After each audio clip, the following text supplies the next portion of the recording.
কচু জাতীয় সবকিছু জিনিসই কিন্তু আমরা খেতে খুব ভালোবাসি। তো চলুন আজকে আপনাদের সঙ্গে কচুর লতি রান্না করে দেখাবো। খুব টেস্টি ভাবে রান্নাটা করব। আপনারা ভিডিওটা না দেখলে বুঝতে পারবেন না। অবশ্যই পুরো ভিডিওটাকে স্কিপ না করে দেখুন।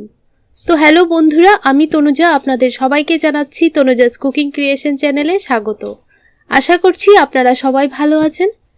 তো আজকের পুরো ভিডিওটা যদি ভালো লাগে অবশ্যই আমার চ্যানেলটিকে সাবস্ক্রাইব করে নোটিফিকেশন বেল আইকনটি অন করে রাখবেন, তাহলে সবার প্রথমে আপনাদের কাছে নোটিফিকেশন চলে যাবে। তাহলে চলুন আজকের এই মজাদার রেসিপিটি দেখে নেওয়া যাক। আশা করছি আপনাদের খুব ভালো লাগবে।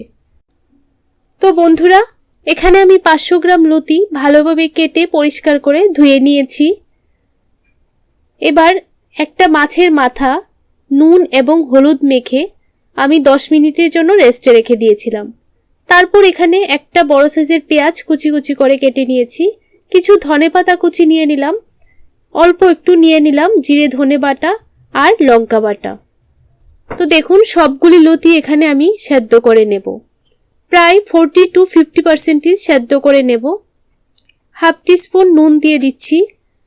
এবার 4 থেকে 5 মিনিট সেদ্ধ করে নিয়েছি। তো দেখুন খুব ভালোভাবে কিন্তু লতিগুলি সেদ্ধ হয়ে গেছে।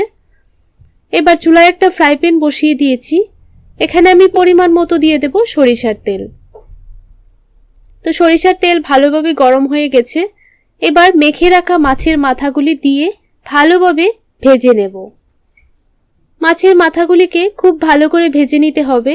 আমি চুলার আঁচটাকে মিডিয়ামে রেখে 3 থেকে 4 মিনিট সময় নিয়ে ভালোভাবে মাছের মাথাগুলিকে উল্টিয়ে পাল্টিয়ে ভেজে নিচ্ছি। একটু লাল লাল করে মাছের মাথাগুলি ভাজলে খেতে ভীষণ মজাদার হয় এই রান্নাটার মধ্যে। তো দেখুন সবগুলি মাথা আমি এখানে উল্টিয়ে নামিয়ে নিলাম। এবার সেম তেলের মধ্যেই অল্প একটু 5 ফোড়ন দিয়ে দিলাম। ফোড়নটাকে কিছুক্ষণ সময় নাড়াচাড়া করে ভেজে নেব। তারপর দিয়ে দেব কেটে রাখা পেঁয়াজ কুচিগুলি। এবার পেঁয়াজ কুচিগুলিকে ভালোভাবে নাড়াচাড়া করে ভেজে নিতে হবে। প্রায় 2 মিনিটের মতো সময় নিয়ে চুলার আঁচটাকে মিডিয়ামে রেখে পেঁয়াজগুলি ভেজে নিচ্ছি। তো দেখুন পেঁয়াজগুলি খুব ভালোভাবে ভাজা হয়ে গেছে। এবার এখানে জিরে এবং ধনে বাটা 1 টিস্পুন দিয়ে দিলাম, 1 টিস্পুন দিয়ে দিলাম লঙ্কা বাটা, 1 টিস্পুন দিয়ে দিলাম হলুদ গুঁড়ো, হাফ টিস্পুন দিয়ে দিলাম নুন। নুনটা অবশ্যই আপনাদের টেস্ট অনুযায়ী বুঝে দিয়ে দেবেন। যেহেতু আমি লতি সেদ্ধ করবার সময় নুন দিয়েছি, তাই নুনের পরিমাণটা বুঝে দিতে হবে। তো দেখুন মশলা খুব ভালোভাবে কষে গিয়েছে। এবার সেদ্ধ করে রাখা লতিগুলি দিয়ে দিলাম। এবার ভালোভাবে মশলার সঙ্গে লতিগুলিকে কষিয়ে নেব। চুলার আঁচটাকে অবশ্যই লোতে রেখে লতিগুলি কষিয়ে নিতে হবে। এবার ভেজে রাখা মাছের মাথাগুলি দিয়ে দিলাম।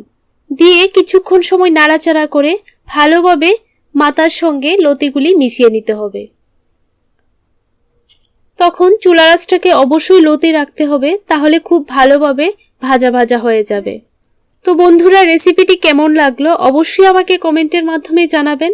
ভালো লাগলে ভিডিওটাতে একটা লাইক করতে ভুলবেন না। তো দেখুন মাছের মাথার সঙ্গে খুব ভালোভাবে নাড়াচাড়া করে মিশিয়ে নিয়েছি। এবার উপর থেকে কিছু ধনেপাতা দিয়ে দিলাম। ধনেপাতাগুলিকে খুব ভালোভাবে নাড়াচাড়া করে মিশিয়ে নেব। তো রেসিপিটি প্রায় হয়ে গেছে, আর একটু সময় নাড়াচাড়া করে সার্ভ করে নেব। তো বন্ধুরা, আজকের জন্য এতটুকুই। আরেকটা নতুন রেসিপির সঙ্গে দেখা হবে।